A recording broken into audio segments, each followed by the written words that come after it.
Assalamualaikum warahmatullahi wabarakatuh. Waalaikumsalam warahmatullahi wabarakatuh. Alhamdulillahirabbil alamin wassalatu wassalamu ala asyrafil anbiya'i wal mursalin sayyidina wa nabiyyina wa maulana Muhammadin wa ala alihi wa sahbihi ajma'in amma ba'd. Al-Ustaz Al-Mukarram Haji Nurul Gufron, ahlan wa sahlan bi khair. Ahlan bik. Jamaah sekalian yang dirahmati Allah, syukur alhamdulillah kita panjatkan kehadirannya atas nikmatnya yang begitu besar kepada kita. Pada kesempatan ini kita masih diberi kesempatan untuk menuntut ilmu bersama Ustadz Gufron yang baru saja atau hari Senin yang lalu dan sore kembali dari tanah suci untuk ibadah haji.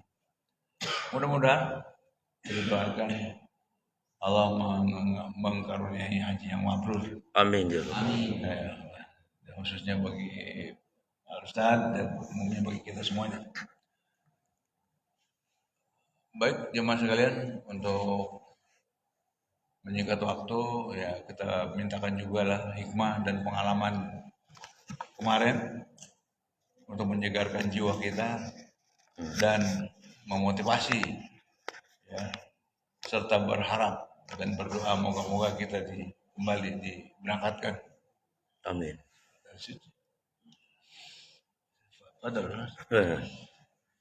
Bismillahirrahmanirrahim. Assalamualaikum warahmatullahi wabarakatuh.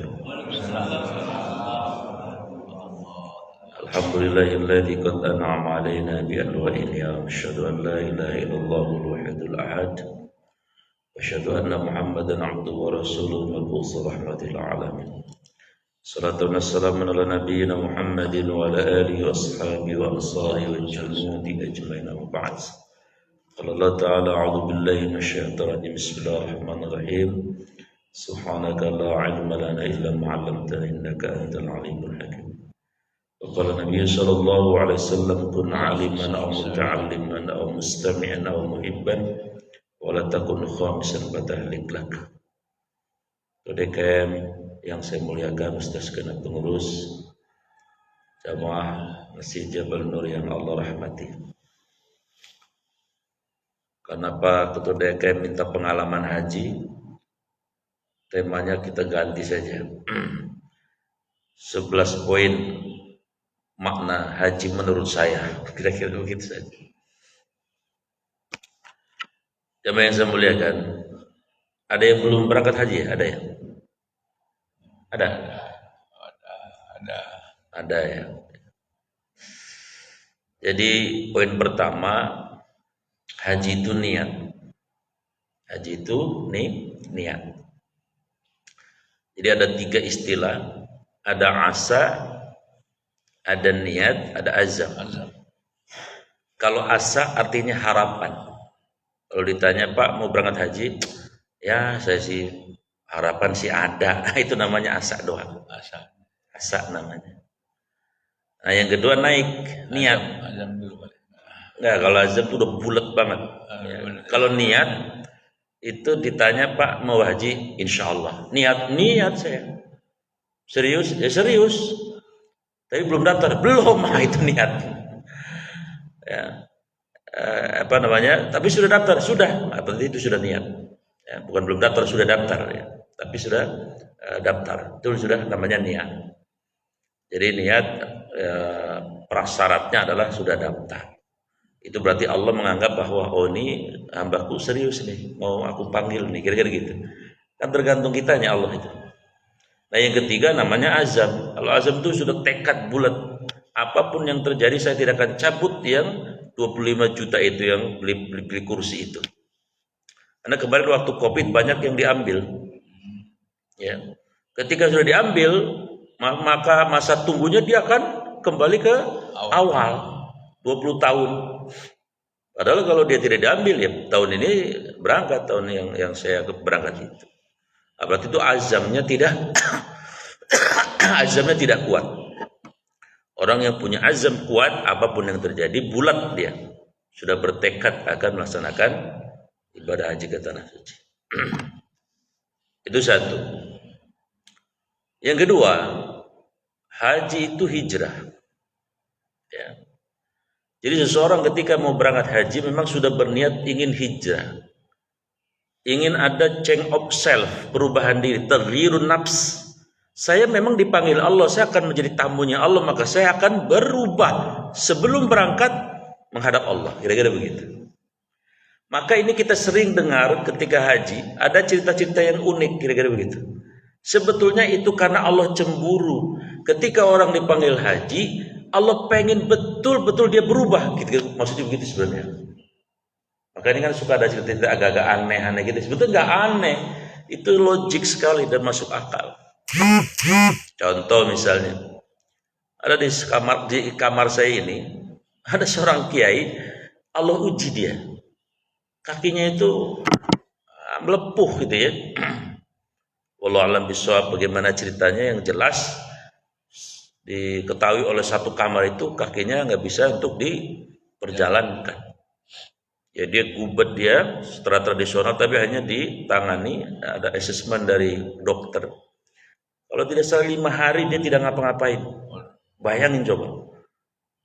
Haji itu kan momentum fursatun thayyibah kalau bahasa momen di mana kita memaksimalkan dan mengoptimalkan ibadah. Dia tidak bisa ngapa-ngapain. Nah, apa itu sebenarnya yang terjadi? Allah pengen betul ya, ketika sudah nyampe di sana betul-betul lahir batin berubah. Wallahu a'lam bishawab. Barangkali ada sesuatu, ada something yang menurut penilaian Allah ini kayaknya belum total, kira-kira begitu. Maka Allah sayang sama beliau, kuatkan azam untuk hijrah menjadi orang yang lebih baik. Dan alhamdulillah kemudian Allah sembuhkan ya, di hari yang ke-6 dan alhamdulillah di puncak hajinya dia bisa melaksanakan. Itu sebuah berkah yang luar biasa buat beliau. Misalnya seperti itu. Atau yang ringan misalnya kan, istrinya bilang, "Bang, pakai plastik saja sendalnya," ketika di Masjidil Haram atau Masjid Nabawi kan. Kata suaminya, gak bakal hilang, tenang aja. Ini Allah gak suka ya kayak gini modelnya. Ini kan ringan, sepele ya. Kalau hijrah itu tidak ada yang namanya sombong, tidak ada yang merasa bahwa dirinya itu melebihi Allah dan sebagainya. Allah cemburu itu. Maka ada yang sendalnya hilang terus menerus itu. Bahkan sudah dibungkus plastik pun hilang juga. Akhirnya diingatkan, kamu harus istighfar dan sebagainya. Dan ketika udah ada kesadaran dia bersalah, maka alhamdulillah Allah kemudian kebalikan ya. Ada lagi misalnya yang ya kan kalau di sana makan itu kan pakai box catering itu kan Pak ya. Kecuali yang furoda ya. Kan haji itu ada 3 golongan ya. Reguler plus furoda. Reguler ya kayak saya yang nunggunya kalau di Tangsel sekarang daftar 25 tahun ya baru bisa. Kecuali ada sesuatu yang Allah kehendaki bisa dipercepat. Kalau plus itu 1 sampai 5 tahun maksimal lah. Ada yang setahun, ada yang 2 tahun, ada yang 3 tahun ya.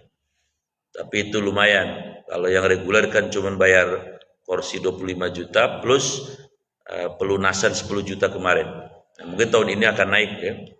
Kemarin pun sebetulnya mau naik, cuman DPR bilang, wah Pak Menteri Agama kalau naik sekarang kan udah berangkat kloter pertama. Jadi ribut gitu. Karena ternyata kos dan sebagainya itu bertambah. Nah kalau yang plus itu antara 150 jutaan lah. Itu yang plus ya. Nah yang istimewa ada furoda, haji furoda. Furoda itu untuk 3 segmen. Ya, pertama adalah para konglomerat yang the time is money, waktu adalah uang. Maka mereka biasanya hajinya itu tidak pakai nunggu. Daftar bulan ini 3 bulan berangkat. Tapi jangan main-main. Biayanya 300 juta sampai 500 juta. Ada banyak. Kemudian yang kedua adalah untuk pejabat tinggi yang super sibuk. Ini juga biasanya furoda. Jenderal-jenderal biasanya itu furoda. Pejabat tinggi. Dan yang ketiga undangan khusus. Ya. G2G dari pemerintah Arab Saudi. Ini kriterianya wallahu alam. Itu hanya Allah saja yang tahu, yang diutus langsung. Nah, jamaah yang saya muliakan, Perbedaannya antara reguler plus dan furoda itu menurut saya hanya pada dua hal saja. Kalau yang reguler kayak saya ini, ya memang tadi fasilitasnya itu ya fasilitas reguler, fasilitas orang banyak. Ya hotelnya standar, kemudian jarak hotel ke Masjidil Haram itu adalah 3 kilo ya, karena kita pakai bis pesawat, pakai bis solawat.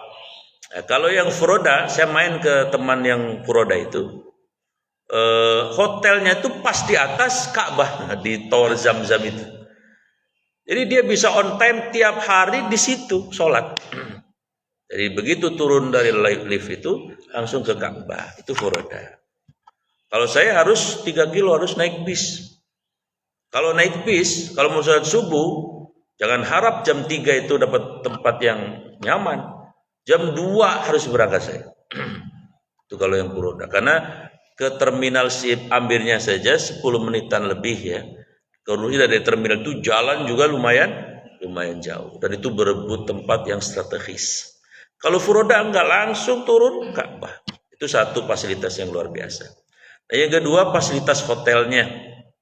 Saya main ke yang furoda itu, subhanallah ternyata memang beda ya. Mereka makannya nggak pakai catering box tadi, makannya seperti restoran. Prasmanan, mau makan apa aja boleh, yang penting kuponnya ada. Kemudian fasilitas MCK-nya juga berbeda. Kalau kita yang reguler itu ya untuk bareng-bareng. Kalau mereka eksklusif, ya kamar mandinya 2, itu kamar mandi bisa untuk hanya 2 kamar. Bahkan ketika saya mau ke kamar kecil, saya tidak boleh masuk. Saya buka-buka, kok nggak bisa masuk. Hanya alhamdulillah saya ngerti bahasa Arab sedikit, saya tanya ke tukang itunya, ya bapak tuh siapa katanya? Ya saya tamu. Ya kalau tamu nggak bisa, bapak harus minta izin ke siapa yang didatangi bapak, minta kuncinya. Oh ternyata ke kamar kecil pun harus ada apa namanya passwordnya gitu, ada kuncinya. Itu fasilitas yang namanya furoda. Kemudian adapun ritualnya sih sama, jumrohnya sama, sa'i sama, tawaf sama. Hanya mereka diberikan kebebasan untuk pulang lebih awal. Kan haji sebenarnya cuma 3 hari Pak. Intinya, Armina itu, Arafah, Musdalifah, Mina, itu intinya haji. Nah orang-orang yang super sibuk tadi, yang furoda tadi, sudah nggak nunggu, pulangnya cepat. Tapi kadang-kadang ada yang mau ke Madinah juga, tapi kadang-kadang ada nggak langsung pulang. Itu namanya furoda. Nah jadi jamaah yang saya muliakan, haji itu hijrah. Kalau ada yang sampai di tanah suci, tanah haram itu belum hijrah secara sungguh-sungguh, Allah cemburu, maka Allah langsung tegur di situ. Biasanya begitu maksudnya. Maka istilah cerita aneh-aneh itu bukan aneh sebenarnya. Karena Allah ingin membersihkan si hamba tadi untuk supaya benar-benar ada perubahan ya, ketika sudah di tanah suci. Itu yang kedua. Yang ketiga, menurut saya haji itu memang jihad. Makanya kata Rasulullah SAW, jihadul akbar lin nisa al-umrah wal hajj. Bagi perempuan, jihadnya perempuan itu bukan angkat senjata, tapi melaksanakan ibadah haji. Kenapa kok jihadnya perempuan haji? Karena tidak dibedakan ritualnya antara laki-laki dan perempuan. Sementara haji itu adalah ibadah yang luar biasa fisiknya itu. Ya bayangkan, mohon maaf ya, begitu datang kan kita harus tawaf kudum. Tawaf kudum itu memutari Ka'bah sebelah kiri 7 putaran. Iyalah kalau kita muter sendirian, kita muter dengan berjubel-jubel orang yang fisiknya besar-besar luar biasa. Orang kita kancelep-kancelep.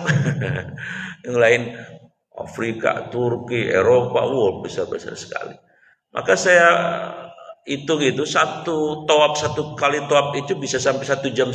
Bayangkan, fisiknya itu luar biasa. Perempuan tidak dibedakan, maka itu jihad. Ya mungkin kalau laki-laki biasa main bola, biasa apa, apalagi yang tentara kan, mungkin nggak masalah. Kalau bagi perempuan yang setiap harinya di rumah, ibu rumah tangga, itu beratnya bukan main. Maka haji itu jihad. Setelah tawaf langsung sa'i, lari-lari kecil dari Safa dan Marwah. Saya hitung jaraknya kira-kira 400 meteran tuh satu putaran. 4 kali 7 bayangkan. 2,5 kg lebih. Perempuan tidak dibedakan, harus juga seperti itu. Wah, itu luar biasa fisiknya. Maka haji bagi perempuan adalah jihad. Belum lagi nanti di Mina, ya, lempar jumrah itu kan 3 kali. Ya. Aqabah, wusta dan ula. Itu saya hitung kira-kira pulang pergi lempar jumrah itu 5 kilo lebih.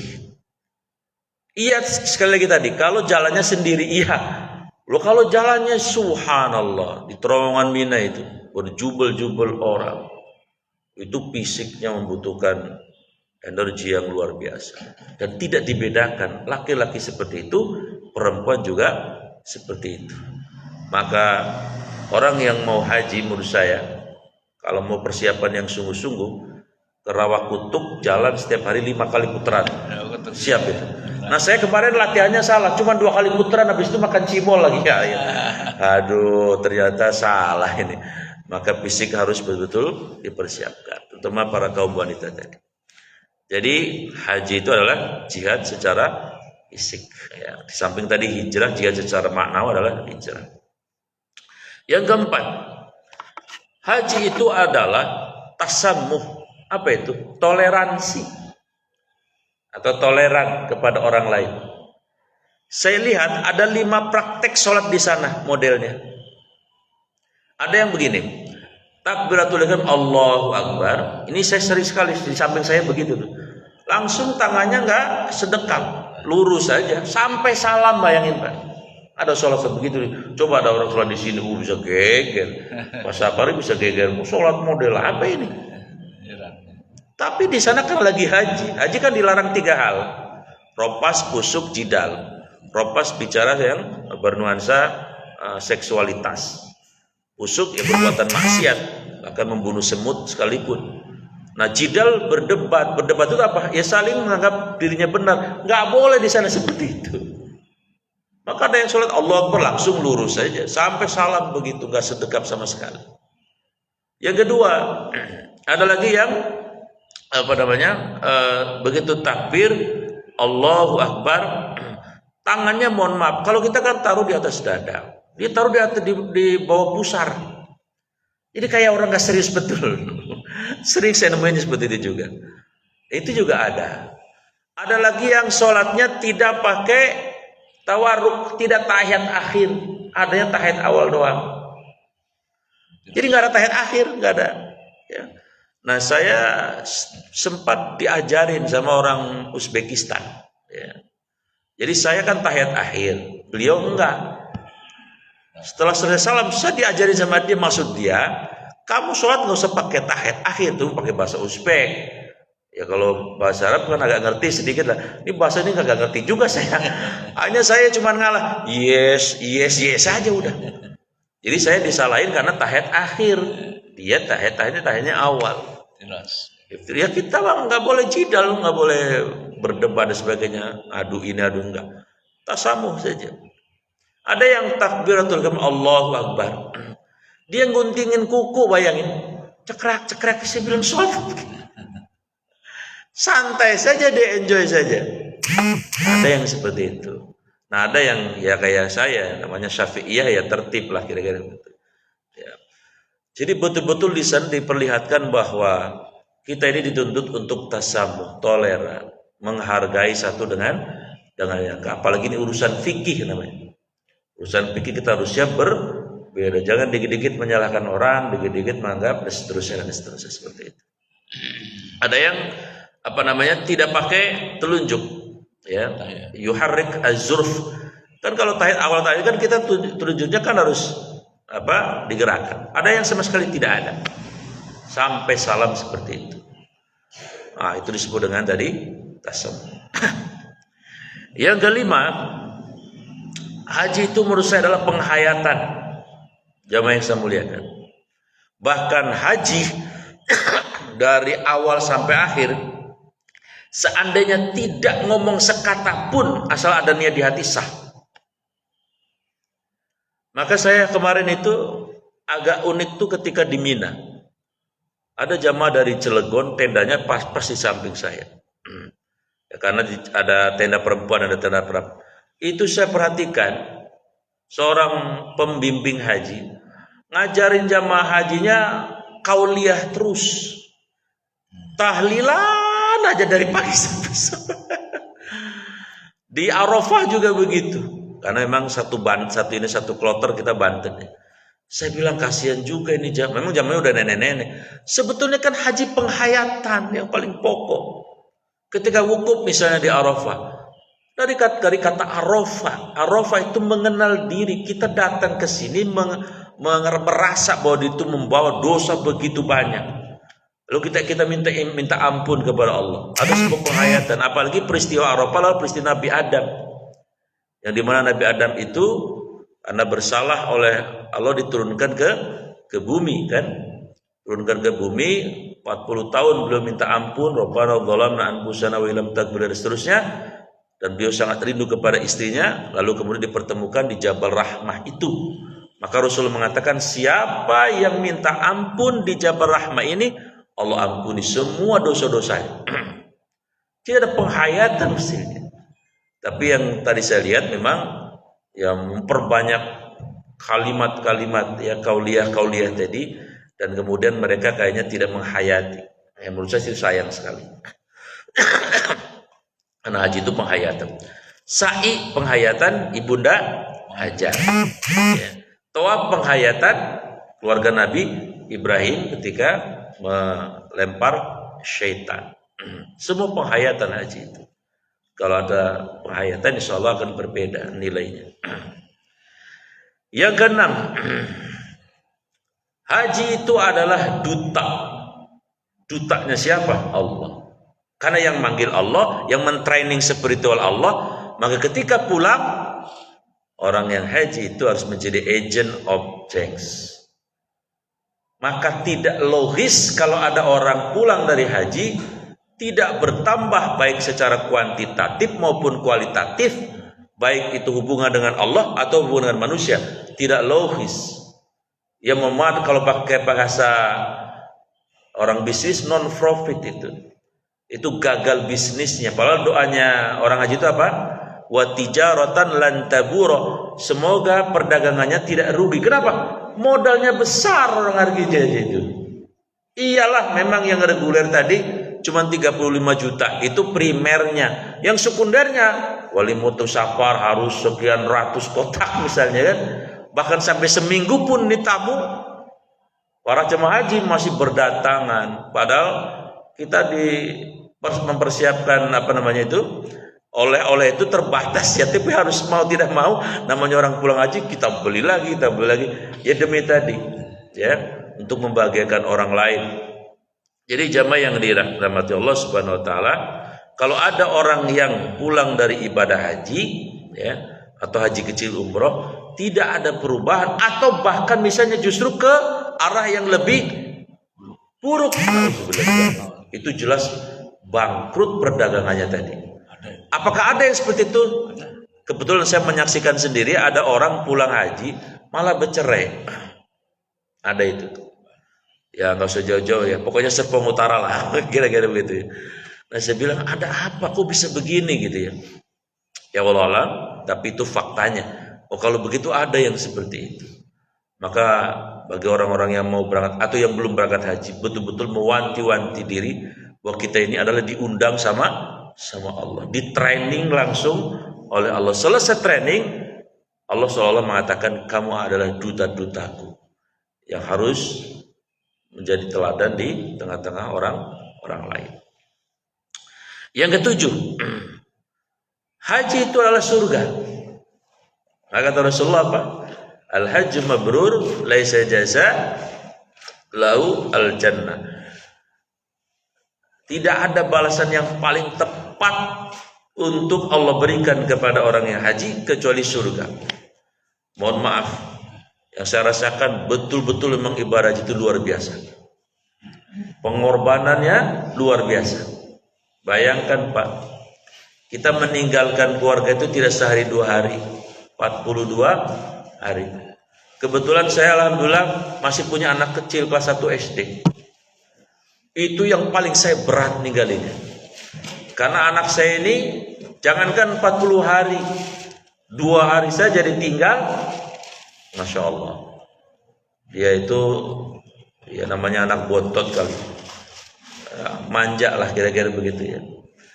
Tapi alhamdulillahirabbil alamin, karena ada kakaknya 2 di rumah, dan begitu saya pulang sama istri, saya tanya anak saya yang kecil ini, yang kelas 1 SD, Gina, saya bilang, kamu ingat Abi nggak Pak Umi waktu Abi di sono di Kanus? Enggak, katanya. Saya klarifikasi ke abangnya, bener nih? Enggak Abi, katanya. Iya, heran katanya. Ya main aja, sekolah main. Paling-paling kalau mau tidur kan nyariin uminya. Tapi ya langsung tidur sendiri. Bahkan bisa tidur sendiri. Tadinya nggak pernah tidur sendiri. Ya. Alhamdulillah itu yang membuat saya kemudian menjadi lega. Gitu ya. Tadinya sebelum berangkat beratnya bukan main, Pak. Ya kalau ninggalin bisnis, ninggalin perdagangan, ya itu mah uang lah. Tapi ninggalin anak yang manja, yang tiap hari bergelayutan, itu perkara yang tidak ringan itu. Maka kemudian pengorbanan orang yang melaksanakan ibadah haji, ketika hajinya memang diridhoi Allah, yang paling pantas balasannya bukan uang triliunan, tapi memang hanya surga saja. Ya. Makanya mudah-mudahan yang sudah pergi haji, ya, itu surga perbendaharanya tetap utuh ya. Dan yang belum pergi haji juga berniat agar hajinya nanti diterima, sehingga Allah tidak akan berikan balasan yang lebih pantas kecuali adalah surga. Berikutnya yang ke-8, haji itu nikmat, yes. Ya. Kalau Bapak sholat di Jabal Nur ya saya kira nikmat memang di sini, ya, luar biasa. Tapi tidak akan pernah bisa mengalahkan sholat di hadapan Ka'bah. Itu kenikmatan yang luar biasa. Apalagi sambil penghayatan. Ya Allah, ini rumahnya Allah yang dulu dibangun Nabi Adam. Ya, ingat ya, yang pertama kali membangun Ka'bah itu Nabi Adam. Ya, itu ketika beliau sudah dipertemukan oleh Allah dengan istrinya Ibu Hawa ya di Arafah. Lalu beliau jalan-jalan, karena orang habis ketemu dengan istrinya, jalan-jalan ke Musdalifah dari setelah maghrib. Kemudian kemalaman akhirnya beliau menginap di Musdalifah. Dan memang Musdalifah itu Masya Allah Pak, kita tidur di atas dengan langit-langit ya, atapnya langit-langit saja. Alhamdulillah tidak pakai ihram ya, dingin luar biasa. Nah, itu Nabi Adam tidur di situ dengan istrinya. Tidur pertama kali ada orang tidur di muka bumi di Musdalifah itu. Nah, ketika sebelum fajar Nabi Adam kemudian mengatakan, Ya Rob, Ya Rob, Ya Rob. Lalu malaikat Jibril datang. Wahai Adam, kenapa engkau memanggil-manggil Allah? Maka kata Jibril, kata Nabi Adam, wahai Jibril, saya butuh Allah. Kata malaikat Jibril, bukankah kau sudah dipertemukan oleh Allah dengan istrimu? Iya, saya sudah, dalam bahasa gampangnya, sudah mendapatkan kenikmatan dunia lah kira-kira begitu. Tapi saya ingin butuh kenikmatan yang lebih mahal dari itu, yaitu saya butuh Allah. Bagaimana caranya saya butuh Allah? Saya ingat waktu saya salah di surga ketika memakan buah khuldi. Maka kata malaikat Jibril, kalau begitu saya lapor Allah ya, bagaimana caranya? Silahkan lapor malaikat Jibril kepada Allah. Ya Allah, Nabi Adam butuh engkau. Ya, bagaimana caranya? Kata Allah, kalau Adam butuh aku, maka tawaflah dia di bumi. Lalu Nabi Jibril datang ke Nabi Adam, wahai Adam, kamu disuruh tawaf sama Allah. Nabi Adam nanya lagi, Jibril, tawaf caranya bagaimana? Nah, malaikat Jibril datang lagi ke bawah. Ya Allah, Nabi Adam nanya, tawaf caranya bagaimana? Kata Allah, caranya adalah bangunkan rumahku di bumi. Turun lagi Jibril ya, Nabi Adam. Dan ente disuruh bikin rumah Allah. Disuruh bikin rumah Allah. Adam nanya lagi, bikinnya di mana? Jibril datang lagi ke Allah. Ya Allah, bikinnya di mana rumahmu itu? Maka Allah perintahkan, Jibril, kamu datang ke surga. Tengah-tengahnya surga, datengin, kamu tarik ke bawah, ke bumi. Nah, di tengah-tengahnya surga itulah bikin rumah aku kan. Atas perintah itu, maka Nabi Adam membangun Ka'bah dengan istrinya dibantu dan malaikat Jibril. Maka jadilah Ka'bah. Nah, setelah jadi Ka'bah, Adam nanya lagi, Jibril, tawafnya bagaimana saya? Lapor lagi. Lalu diajarin oleh Allah langsung malaikat Jibril. Lalu malaikat Jibril mengajari Nabi Adam untuk tawaf, ya, mengelilingi Ka'bah tadi.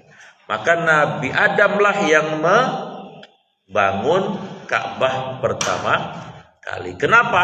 Karena Nabi Adam itu merasa bahwa hidup kenikmatan dunia itu ternyata tidak sebanding dengan kenikmatan rohani.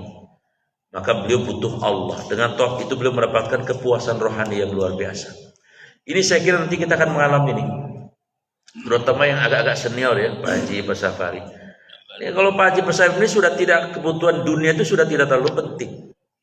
Ya. Tapi kebutuhan menangis di waktu jam 3 malam itulah yang luar biasa bagi orang-orang yang senior. Tapi kalau yang masih muda-muda yang memang masih kenceng ya kayak gini nih, ya memang masih kenceng tarikan dunianya. Jadi maklum. Makanya kalau ada orang yang muda umur senior belum ke masjid, waduh, balakan ciprut itu urusan. Banyak kata Nabi kalau umur sudah 40 ke atas belum merapat ke masjid, itu bisa pertanda, mohon maaf, su'ul khotimah. Maka orang-orang yang sudah 50, 60, wayahna kata orang sudahlah tarikan akhirat itu harus lebih kuat daripada tarikan dunia. Baik, jadi jamaah yang saya muliakan, bahwa haji itu nikmat, belum di Raudhah. Raudhah itu apa sih, Pak? Raudhah itu sebenarnya tanah yang dibeli oleh Nabi. Nah, kemudian tempat itu digunakan untuk aktiviti keseharian Nabi. Bayangkan, Nabi baca Quran, Nabi mengajar, Nabi berzikir. Dari itu tempat amat sangat berkah, sehingga mustajab luar biasa. Tapi memang areanya tidak terlalu luas, kira-kira bangsa 20 meteran itu. Di sini sebelah kanan itu makam Nabi sendiri. Kemudian di sampingnya itu ada makam Sayyidina Abu Bakar, Sayyidina Umar. Sebelah kiri sedikit ada mimbar Rasulullah Shallallahu Alaihi Wasallam. Nah, di sekitar itu adalah Raudhah.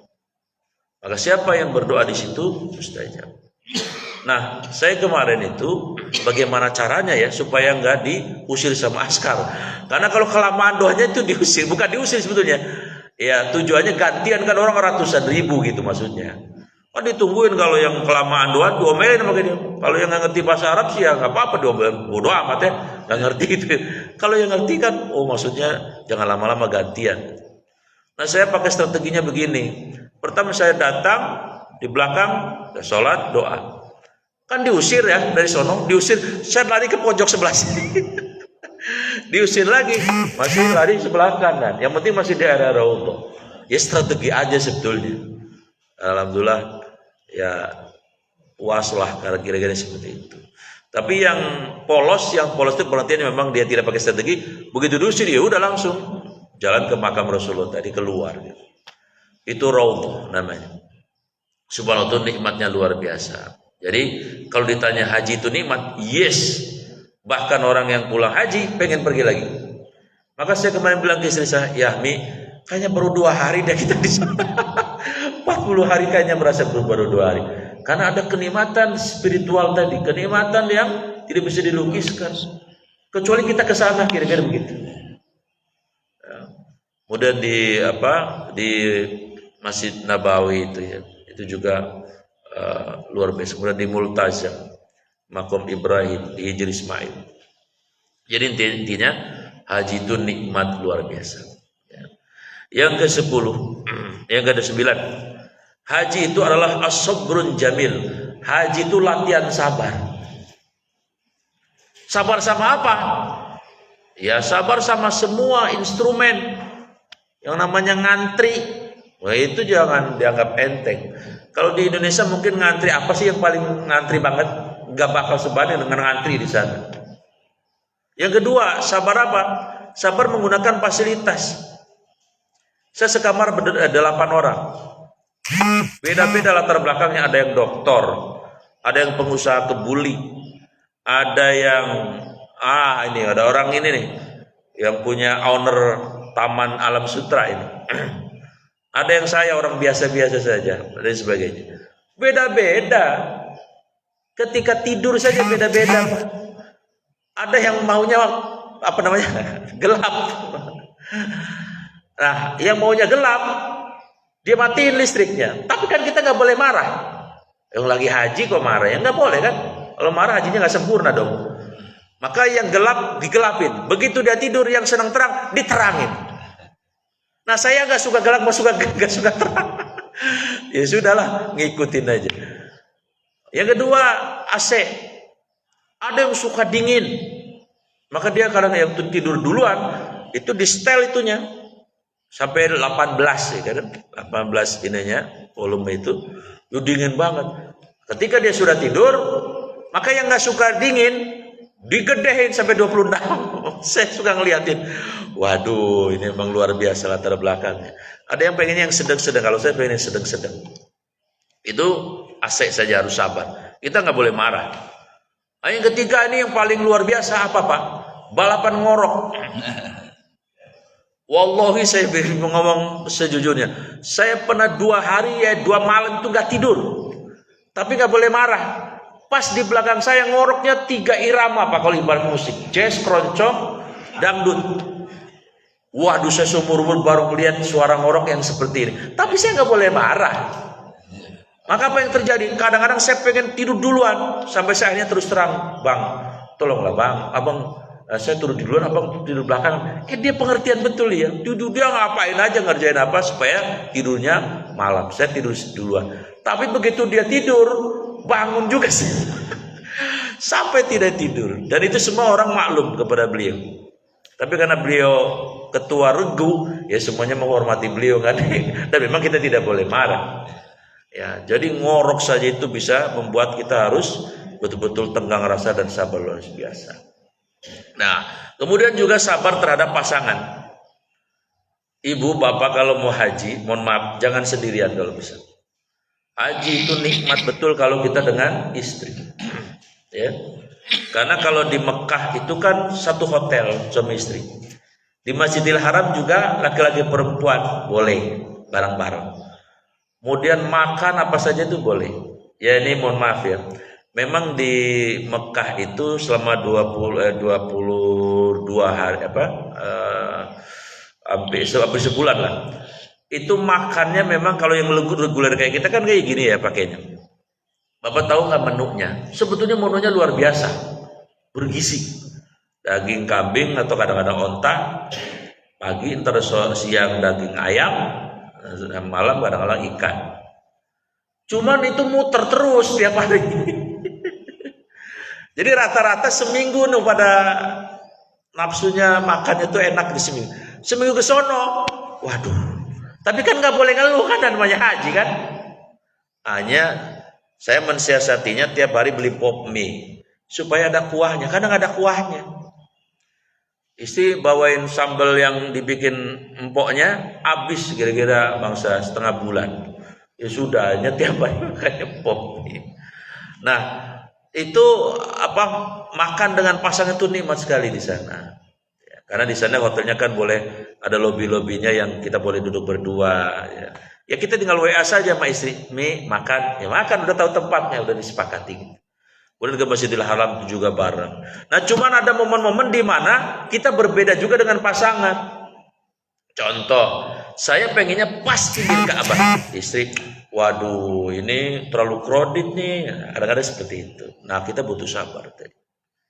Kemudian istri pengennya datangnya itu jam 3. Nah, saya bisa kadang-kadang pengennya jam 2. Atau yang paling ringan, ketika suaminya ke kamar kecil, si istrinya disuruh nunggu di sini. Si istrinya penasaran mungkin ya, dia kenalan sama orang, lupa, hanya bergeser yang nggak usah jauh-jauh, 5 meter saja bergeser. Waduh itu Pak, puyengnya nyarinya ampun. Ya, apalagi kalau sampai kesasar pintu. Jadi betul-betul memang di sana dilatih untuk sabar. Maka haji itu kesabaran. Itu nanti potretnya adalah ketika di rumah nanti. Kalau bisa diterapkan di rumah, kita dengan pasangan tenggang rasa, sabar dalam setiap perbedaan, berarti berhasil. Tapi kalau habis di rumah malah berantem, berarti hajinya hilang, ya, mabur. 2 poin lagi. Yang ke-11, yang ke-10, haji itu adalah munajat spesial. Tadi saya bilang, senikmat-nikmatnya kita munajat di tanah air ini, tidak akan bisa sama dengan munajat di tempat-tempat yang mustajab di tanah suci tadi. Jadi kalau disebut dengan mustajab spesial, itu benar adanya di sana. Dan yang terakhir, yang ke-11, haji itu napak tilas. Jadi begini Pak, haji itu kan 40 hari. Sementara haji utamanya itu adalah cuman 3 hari tadi plus arba'in. Ya, kenapa orang Indonesia senang arba'in? Arba'in itu sholat 40 waktu di Masjid Nabawi tanpa putus. Ya. Dan kenapa pada suka? Karena ada nilainya. Dalam hadis riwayat Imam Ahmad itu, kata Nabi, siapa yang sholat di masjidku 40 waktu tanpa putus, maka Allah berkenan akan membebaskan 2 hal kepadanya. Yang pertama adalah sifat kemunafikan, yang kedua adalah dibebaskan dari siksa api neraka. Nah, di hadis yang lainnya disebutkan, man syahada janazata fa yusalli alaiha falahu qiratun. Di Masjidil Haram atau Masjid Nabawi itu setiap waktu itu ada sholat jenazah namanya. Setiap waktu ada sholat jenazah. Maka ketika arba'in berarti apa? Dia sholat jenazah itu adalah 5 kali 40. Pahalanya tadi disebutkan dalam hadis, man sahadal janazata, siapa yang menyaksikan jenazah, kan jenazahnya ada di Masjid Nabawi. Yusolli alaihi, lalu dia sholat untuk si jenazah tadi. Falahu qirat, maka dia dapat satu gunung besar, ya, yang terbesar di sana gunung namanya Gunung Uhud. Gunung Uhud itu ternyata diameternya kurang lebih sampai 7-8 kilo, besarnya luar biasa. Maka setiap sholat arba'in itu disertai sholat jenazah itu, maka betapa besarnya pahala yang diraih oleh orang-orang yang melaksanakan sholat jenazah. Dan itu setiap hari ada. Makanya kalau ada yang mau, saya mau mati di Mekah, nggak usah mau mati di sana, udah kebanyakan. Tiap waktu ada orang meninggal. Ya. Nah, jadi hadirin yang dimuliakan oleh Allah Subhanahu Wa Taala, haji tidak hanya melaksanakan rukun dan sunnah haji, tapi ada napak tilas. Nah, di sela-sela haji itu yang 40 hari itu ada umroh sunnah. Ya, memang harus mikot dulu ke Tan'im, kemudian ke Hudaybiyah, ke Bir Ali. Tan'im, mikot itu artinya start. Nah, kemudian kita ada yang namanya tadi wisata religi. Kemarin ke kuburannya Ibu Hawa ya di Jeddah itu, memang perempuan nggak boleh masuk. Arab Saudi itu paham keberagamaannya itu memang sangat bernuansa ingin membersihkan sebersih-bersihnya dari syirik gitu ya. Yang ajarannya Syekh Abdul Wahab itu yang dikenal oleh orang Indonesia disebut istilah Wahabi itu. Mereka tidak mentolerir itu. Sampai-sampai menurut saya berlebihan tadi. Orang kuburannya Ibu Hawa sudah rapih begitu bangunannya juga pakai kaca, perempuan nggak boleh masuk. Khawatir meratap dan padahal yang enggak juga. Ya, saking pengen bersih sebersih-bersihnya. Kemudian di Ka'bah sendiri kemarin disekat. Ya. Jadi tidak bisa memegang Ka'bah. Itu juga sama katanya alasannya karena banyak yang berlebih-lebihan. Orang India, orang Bangladesh, ya. Sebagian orang Indonesia kalau udah megang Ka'bah udah licin. Luar biasa sampai licin ya. Nah, itu tidak mau. Tapi katanya sekarang oleh rekomendasi Imam Sudais, imam besar, dibuka kembali ya. Karena mungkin hajinya sudah selesai gitu kan. Kalau masa kemarin saya tidak bisa megang Ka'bah jadi ada wisata religi. Kemudian ke Masjid Qissos. Masjid Qissos itu masjid yang untuk eksekusi orang-orang yang melakukan jinayat ya, perbuatan pidana. Makanya saya perhatikan memang memang kelebihan orang Arab itu walaupun ada kekurangannya. Kekurangannya tadi temperatur cuaca ya 40 sampai 50 derajat. Jangankan buminya, Pak. Anginnya aja udah kayak kita di open. Luar biasa. Kanan kiri adanya gunung. 40 hari saya di sana nggak nemu hujan sekalipun. Maka begitu saya di Pondok Gede, ya Allah, betul-betul yang paling enak itu hidup di Indonesia. Walaupun banyak bencana ya, ya konsekuensinya banyak bencana. Tapi memang di sana itu luar biasa hujan. Ya tapi tadi kelebihan orang Arab itu, betul-betul mereka sampai ke askar-askarnya tidak mentolerir hal yang berbau syirik, satu kelebihannya. Yang kedua, sholat. Saya alhamdulillah ya karena alhamdulillah bisa bahasa Arab sedikit. Saya mah senangnya berjalan-jalan ke kampung Arab itu. Sholat di masjid orang Arab. Saya perhatikan itu di masjid Arab. Setiap hari penuh. Bahkan preman-preman yang pakai bajunya ini juga sholat, tetap sholat. Maka saya kadang-kadang mikir orang Arab kerjanya apa ya? Kok giliran sholat kok pada penuh aja gitu. Oh ternyata di sana dijamin. Jadi mereka kelebihannya untuk urusan sholat itu luar biasa. Dan yang ketiga kelebihan mereka adalah sedekahnya. Saya setiap sholat di kampung Arab, setiap maghrib itu dibagi yang namanya yogurt sama roti. Ya kadang-kadang saya salah niat juga. Mau sholat sana aja. Yogurt, buah. Habis sholat tuh ada yang halal itu yang namanya kurma, kismis, susu. Bahkan pernah suatu hari kemalaman jam 11:30 saya habis ifadah. Itu subhanallah. Tiba-tiba lagi lapar, lagi capek. Ada yang ngasih nasi kebuli anget, Pak. Yang kalau beli 20 real. 20 kan kali 4 80 ribu tuh. Habis makan kebuli, berdua dapat dua, istri saya dapat. Ada yang ngasih jus jam 11:30 malam, bayar. Sedekah jam 11:30 malam. Ada nggak orang Indonesia sedekah jam itu? Apain itu? Di sana ada. Itu kelebihan yang ada di orang Arab. Jadi di sana ada wisata religi. Kemarin ke kuburan Ma'la. Di Ma'la itu kuburan yang ada 26 ulama Indonesia, termasuk terakhir kayak Haji Maimun Zubair. Itu di Ma'la. Cuman nggak kelihatan makamnya di sana, kan nggak ada nisannya, nggak ada tulisannya, batu doang. Termasuk kiai saya, Kiai Masuri Mugdi, makamnya di situ. Tapi ya nggak kelihatan. Tapi niat.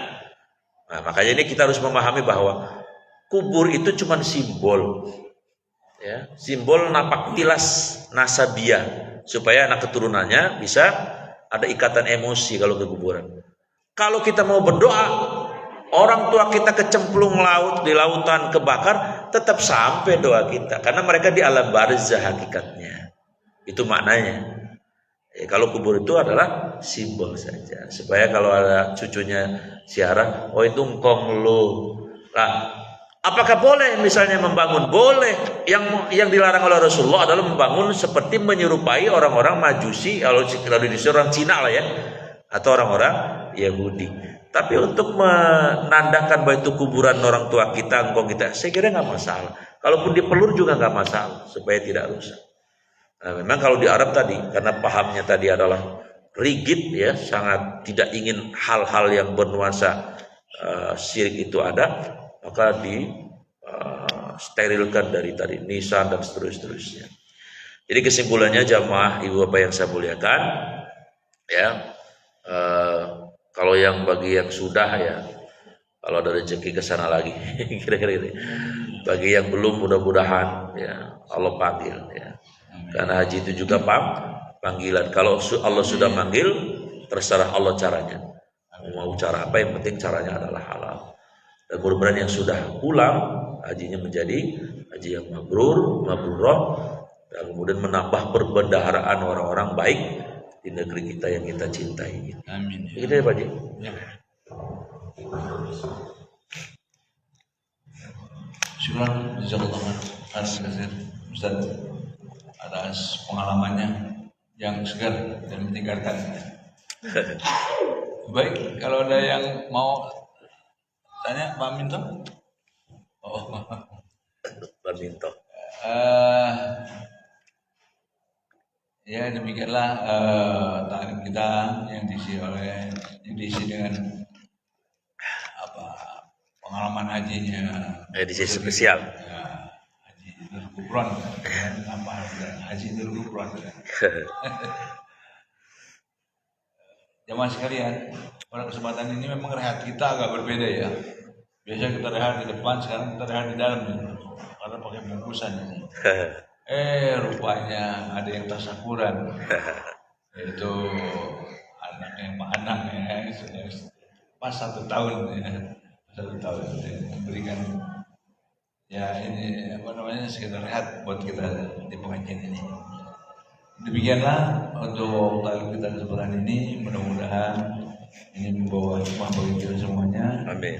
Yang menjadikan motivasi kita untuk mengarah dan berangkat ke tanah suci. Amin. Baik haji maupun umroh. Masya Allah. Ya. Mudah-mudahan Allah kabulkan doa dan munajat kita ya untuk bisa pergi lagi ke tanah suci. Kalau di sana memang kita beribadah seperti ini elus-elus, seperti diperhatiin. Iya. Kalau di sini kayaknya jadi seperti diperhatiin ya, langkah demi langkah itu bermakna sekali. Kita tutup taklim kita pada kesempatan ini dengan doa kepada majelis. Subhanakallahumma hamdik, asyhadu an la ilaha illa anta, astaghfiruka wa atubu ilaik. Waalaikumsalam billahi taufiq wal hidayah. Assalamualaikum warahmatullahi wabarakatuh. Waalaikumsalam.